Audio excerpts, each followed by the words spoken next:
ধরেন এই কমিটিটা, তারপরে যখন আমরা আসাদুল্লাহ গালিব, তারপরে আমরা বিভিন্ন সবাই আমরা এইটা ছড়াইয়া দিলাম যে এই কমিটি আমরা মানি না।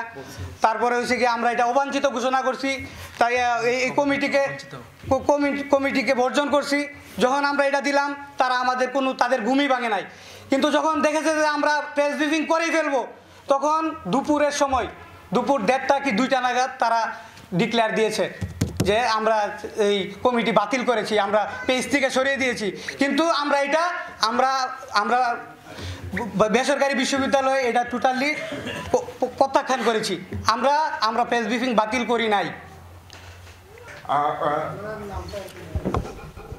যখন পাবলিকিয়ান ভাই ব্রাদাররা ছাত্রলীগের হামলায় রক্তাক্ত, তখন কিন্তু আমরাই ঢাল হয়ে তাদেরকে তাদের আশ্রয় হয়ে আমরাই দাঁড়িয়েছিলাম। আমরা কিন্তু তাদের কারো কোনো হুকুমে আন্দোলনের নামি নেই, আমরা মানবতা বোধ থেকে আন্দোলনে নেমেছি। কিন্তু এই আসাদুল্লাহ গালিব সে নিজেকে সিলেটের একমাত্র ইজারাদার মনে করতেছে। সে এই প্রাইভেটের 5টা ইউনিভার্সিটির মধ্যে মোটামুটি নেতৃস্থানীয় আন্দোলনে যারা লিড দিয়েছে কমপক্ষে 25 জন আপনারা আলাদা করতে পারবেন। 25 জনের মধ্যে থেকে কি একজন মানুষের যোগ্যতা সম্পন্ন পাওয়া গেল না যে জেলা এবং মহানগরের মোট 8টা মূল পদবিতে বসানোর জন্য? এটা তো স্বৈরাচারী আচরণ এবং প্রকৃত বৈষম্যের একটা উদাহরণ গালিব সৃষ্টি করেছে সিলেটে। এখন হচ্ছে কোম্পানিগঞ্জে একটা ছেলে চাঁদাবাজি করে ধরা খাইছিল। কোম্পানিগঞ্জে একটা ছেলে চাঁদাবাজি করে হাতে নাতে ধরা খাইছিল, তাকে সিলেট জেলাতে যুগ্ম আহ্বায়ক হিসেবে যুগ্ম সদস্য সচিব হিসেবে নিয়োগ দেওয়া হয়। কিন্তু সে কিন্তু আগে ছাত্রলীগ এবং কোম্পানিগঞ্জে সে হামলায় বিভিন্ন অজস্র প্রমাণ আছে।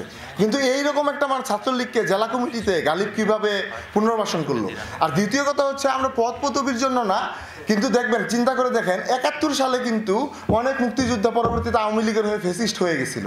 এখন আমাদের 24-এর এই রক্ত ঝরানো অর্জনকে কেউ একক ব্যক্তিকেন্দ্রিক স্বার্থ বা চেতনা ব্যবসা করে যেন না খাইতে পারে, এই জন্য আমাদের মূলত আজকের এই প্রেস ব্রিফিং এবং প্রতিবাদ। Thank you.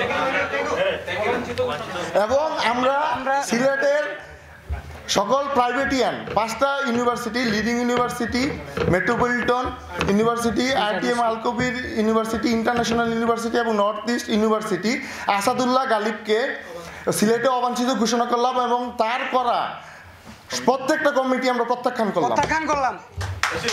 ইনকিলাব জিন্দাবাদ, বিপ্লব দীর্ঘজীবী হোক।